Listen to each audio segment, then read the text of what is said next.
जितना मुश्किल ग्रोसरी करना होता है उससे ज़्यादा मुश्किल काम ग्रोसरी को घर में लाकर इनकी अपनी जगह पर रखना होता है। बच्चों की चीज़ें अलग करना, किचन की चीज़ें अलग करना, सब चीज़ों को अलग अलग करके रखना, थोड़ा जितना बंदा ग्रोसरी में थक जाता है उससे ज़्यादा घर में इन तमाम चीज़ों को इनकी अपनी जगह पर रखने से ज़्यादा थक जाता है। तो ये वो ग्रोसरी थी जो कि आज हमने की। इसमें कुछ रमज़ान की चीज़ें थी एडिशनल जो कि ऐड हुई वो थी, और साथ में बच्चों की कुछ चीज़ें थी। तो मैंने कहा इसका छोटा सा ब्लॉग बना के शेयर करती हूँ।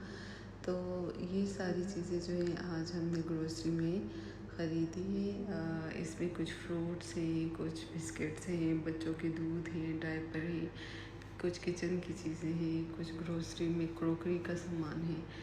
तो ये सारी चीज़ें जो है वो बाई की। इसमें जो है आज फ्रूट्स में मैं ऑरेंज सेक्शन पर गई तो काफ़ी वैरायटी थी, तो मुझे समझ में नहीं आ रहा था कौन से जो है ऑरेंजेस जो है वो ज़्यादा बेस्ट होंगे। तो मैंने 4-5 जो डिफरेंट कंट्रीज़ के थे वो उठा के लाई, लेकिन जो उसमें अच्छे जो लगे मुझे वो मेक्सिको के थे। ऑरेंजेस बीच के बगैर थे और काफ़ी अच्छे थे, मीठे भी ज़्यादा थे। उसके बाद जो दूध और ये कुछ स्वीट में अक्सर इनकी रील देखती हूँ, इससे कुछ स्वीट्स अच्छे अच्छे सी डिशेस बनाते हैं, तो मैंने कहा क्यों ना मैं भी इसको ट्राई कर लूँ। तो बस ये कुछ चीज़ें थी ग्रोसरी की, ये ली।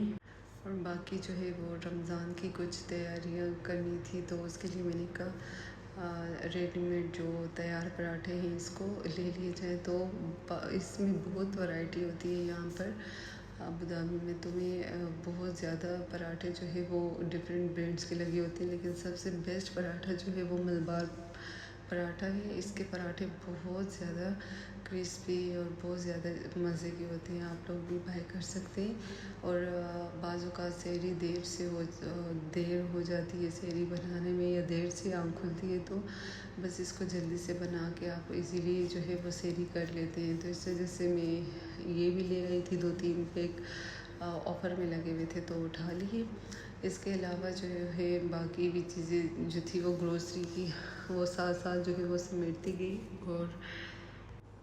और किचन स्टोव का जो हाल था वो तो देखने वाला था। काफ़ी टाइम से जो था वो मैंने इसको वैसे तो मैं इसको साफ़ करती रहती हूँ, लेकिन कुछ ना कुछ गिर जाते हैं तो उसकी वजह से इस पे दाग वगैरह पड़ जाते हैं। तो ये टीमू से जो है मैंने ऑर्डर की थी एक मशीन। इसमें मैंने काफ़ी वीडियोस देखी थी कि इससे चूल्हे वगैरह जो है वो साफ़ करते हैं। इसके साथ जो है 5 in 1 था ये, डिफरेंट टूल्स थे इसके साथ। लग तो ये काफ़ी अच्छी रही थी, तो मैंने कहा क्यों नहीं इसको यूज़ करके देखते हैं कि इसका जो परफॉर्मेंस है वो कैसी है।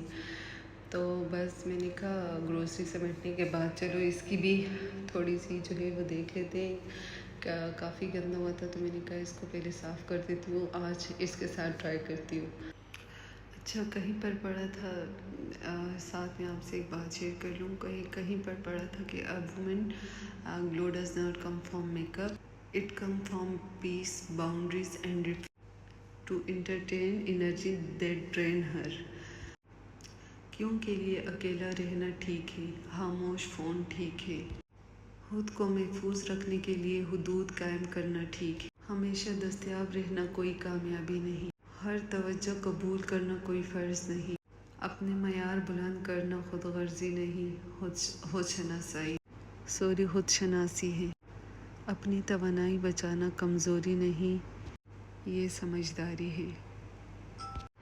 तुम्हें किसी को वजाहत देने की ज़रूरत नहीं कि तुम क्यों रुक गई, इंतज़ार कर रही हो या इनकार कर रही हो। ये तुम्हारा सुकून है, तुम्हारी रफ्तार है और तुम्हारे उसूल हैं। जो कोई इनका एहतराम नहीं तुम्हारे उसूलों के एहतराम नहीं करता, इनको अपनी ज़िंदगी में जगह देने की कोई ज़रूरत नहीं है। इसके अलावा हर शख्स को संजीदा लेने की ज़रूरत नहीं है। बिला वजह की तनकीद या कोई भी बात उसको संजीदा लेने की, कुछ लोग बिला वजह तनकीद करते हैं और बिला वजह की जो है वो बातें बनाते हैं। हर बात का जवाब देना ज़रूरी नहीं होता, और हर बात का किसी की तनकीद का या किसी के नज़रअंदाज करने का, किसी भी बात का जो है वो जवाब देना ऐसे लोगों से उलझकर अपना सुकून बर्बाद करने की कोई ज़रूरत नहीं। आप बिला वजह उसको या तो जवाब देर से या मुख्तसर सा देर से कुछ टाइम बाद दें, या तो बिल्कुल रद्द-ए-अमल ना दें ताकि वो ख़ुद समझ जाए। दिल में इन बातों को वज़न ना दें ताकि वो ख़ुद समझ जाए और आप अंदर से मुतमईन रहें। तो यहाँ पर जो है मैं साथ साथ जो है कुछ क्लिप्स जो मैंने पढ़े थे आपके साथ शेयर की। और यहाँ हमारा चूल्हा जो था वो अच्छे से साफ़ हो गया था। मैंने इसको क्लीन कर लिया था। इसके ऊपर मैंने एल्युमिनियम फॉइल भी चढ़ाई, बट उसकी वीडियो मैं नहीं बना सकी थी। तो इस मशीन को मैंने यूज़ किया, अच्छी है इसकी क्वालिटी, बट जो काम हाथ की रगड़ाई से है वो फिर इस मशीन में मुझसे तो ठीक से नहीं हो पाया। तो मैंने हाथ से भी काफ़ी जो था इसको साइडों से साफ़ किया। तो ये थी इसकी कुछ रिव्यू। प्रोडक्ट अच्छी है बट इतनी काम की मुझे नहीं लगी।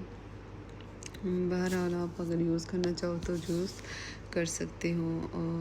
ये थी इसकी फ़ाइनल